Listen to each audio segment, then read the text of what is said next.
Hello, YouTube and Game of Thrones fans. How about that episode? This past episode, titled The Door, was an example of why Game of Thrones is considered one of the best television series of all time. If you haven't seen it, watch it before watching this video. You will not regret it. If you have seen it, then this video is going to be less of a recap and more about the implications of this important mid-season episode. So the first sequence of this episode is Sansa's meeting with Baelish. This is the first time she has seen him since he gave her to Ramsay Bolton, and believe me, she was more than a little pissed. There are a couple things to note from this scene. First, we are seeing the transformation of Sansa's character. Now that she's no longer held captive by Ramsay, she's assertive, angry, and vengeful. The show is giving her the appearance that she is ready to lead, but we'll have to find out if that's true. The second thing worth noting from this scene was Baelish's revelation to Sansa that her uncle the Blackfish had taken back Riverrun. While it might be true, we have to remember that it's Baelish we're talking about here. Almost everything he has told other characters in the past has only placed him in a better position to acquire power. Is this situation going to be any different? We'll have to wait and see. On the other side of the world, Arya is still training with the waif until Jaqen gives her a mission. The best line from this scene was when Arya asked who the first faceless man was, and Jaqen replied with, "He was no one." I mean, how did you not see that coming? Her target is Lady Crane, an actress at the theater. It's not clear where this storyline will take Arya, but I don't think the storyline was the important takeaway from this sequence. If you take note of Arya's behavior at the theater, she was upset at the play's depiction of her father. Clearly, Arya still has an attachment to her identity and her past, and this is exactly what Jaqen and the waif are trying to eradicate. Will she ever be able to forget about who she is and become one of the faceless men? If the waif and Jaqen's words are any form of foreshadowing, there's a chance that she might not ever be able to forget where she came from. The next scene is one of the more important revelations of the show, which also has a major ambiguous quote that leaves the viewer with more questions. While Bran is viewing the past with the three-eyed raven, he makes the ultimate discovery that it was actually the Children of the Forest who created the White Walkers. The scene shows the Children of the Forest shoving a piece of dragon glass into a man's chest that is tied to a weirwood tree. While we do not know if the person that became the first White Walker was significant, I think it's safe to say that it is indeed the Night's King. If you actually Google the actor who plays the Night's King character, it actually looks like they tied the actor to the tree for that scene. When Bran comes out of the vision, he then talks to Leaf and asks why they did this. She says that they were being slaughtered and they needed help. When Bran asks from who, she replies, "From you, from men." Aside from the major revelation that the Children of the Forest created the White Walkers, the burning question is, what did Leaf mean when she said "from you"? Some people might say that she was speaking generally and just meant humans, but she might actually have meant Bran himself. It didn't make sense at that point in the show, but the final scenes of the episode made it a little bit more ambiguous, as I'll talk more about that later. Next, we have Yara, who is rallying her people to make her leader of the Iron Islands. After Theon serves as her hype man, it appears as if she's going to be the queen until Euron Greyjoy shows up. In his speech, Euron talks about building a fleet to bring to Daenerys Targaryen so they can jointly take over Westeros.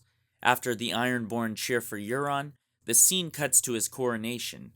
During this coronation, you can see Yara, Theon, and some loyal Ironborn fleeing Pike with a fleet of ships. Now it's clear that Euron wants to meet up with Daenerys, but now that Yara and Theon have fled Pike, will they try to make an alliance with her first? If they end up heading to Essos, it might give them a reason to pursue her. Speaking of Daenerys, she sees Jorah once again, but discovers he has grayscale. After her teary-eyed conversation, she orders Jorah to find a cure and return to her. It's going to be interesting to see where he goes from here, and if he actually ends up making a heroic return. The next scene skips to Varys and Tyrion, who speaks to a new Red Priestess named Kinvara. She believes Daenerys is the one who was promised, and vows to praise her throughout Essos. When a skeptical Varys questions her power, he is reminded of the voice that came from the fire when his genitals were burned as a boy. I think the question that everyone wants an answer to is, what did the voice say to him?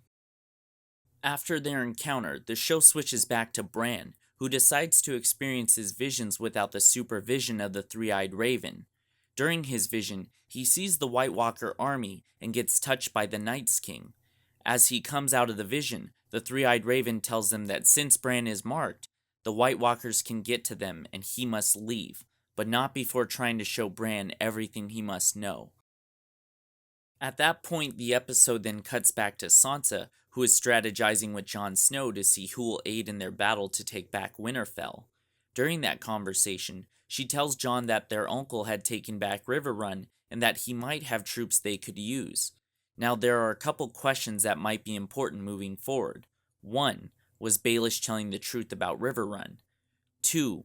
Will we see the return of the Hound in the near future?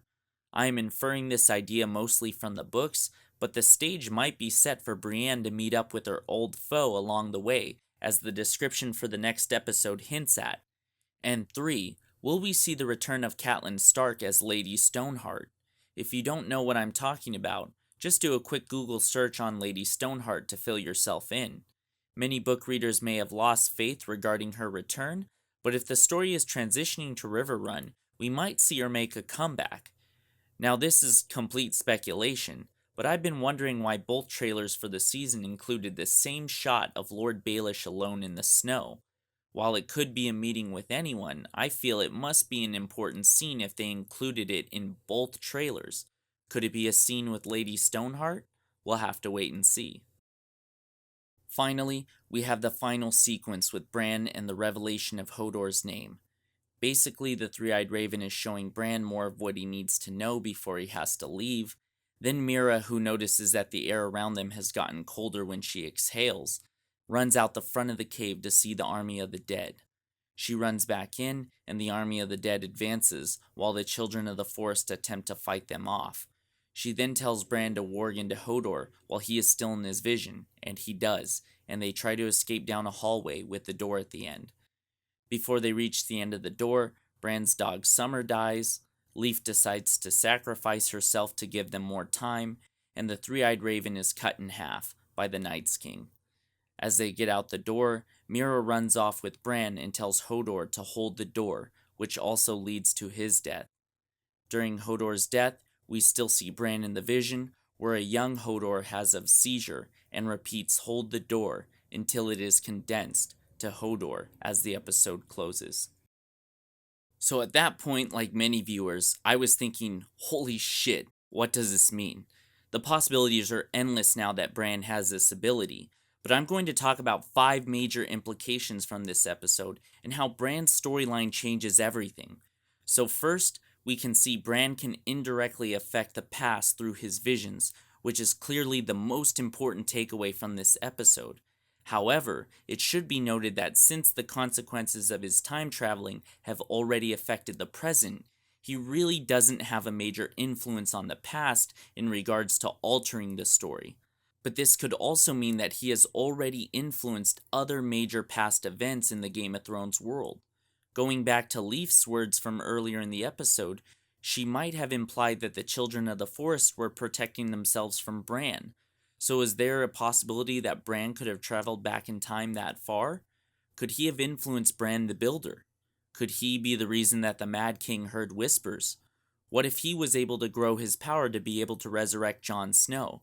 We know the extent of his abilities now, but what would happen if he could grow them to do more things? Like I said, the possibilities are infinite. The second major implication is that although Bran may not be able to change the past, he might be able to change the future by influencing characters to do certain things. While we haven't seen Bran head to the future with the three-eyed raven, we know Bran has seen the future before. If he learns how to relate these two things, Bran's actions might be able to put characters in a position to change the future. In a sense, it would make him godlike. That's why I can understand why people believe in the possibility that Bran is either the three-eyed raven or even the Lord of Light. Thirdly, it is possible that Hodor might have actually known about his death all along. There were instances in the past where Hodor became overly scared when they were in danger. If Willis was able to see what happened to himself in the future, It makes sense why anytime he was in danger that he would be scared. If Bran continues to do this, will other characters have seen their own future because of Bran? The fourth implication relates to Bran's mark from the Night's King, which allowed the White Walkers to enter the cave where the three-eyed raven resided. Some form of magic held them out until the mark negated it. In the books, the wall has some form of magic that prevents the White Walkers from crossing into the north. If Bran flees back to the north, will the mark negate the power of the wall as well? And finally, the last implication is what will happen to Bran and Mira next. We see them run off into the snow, but the White Walkers aren't that far behind. There is one scene that appeared in both the longer trailers for this season that might offer a hint. The scene is a person swinging some sort of object on fire at a White Walker. If you look closely, it looks like Mira and Bran are crouched in that shot. Could this be none other than Bran's lost uncle, Benjen Stark? Or is it the character Cold Hands from the book? Or could it be a completely different character? I would think it's Benjen simply because of how the show has left his fate a mystery while still reminding us of his presence in certain dialogues. But, with this show, you never know. We'll just have to wait and see.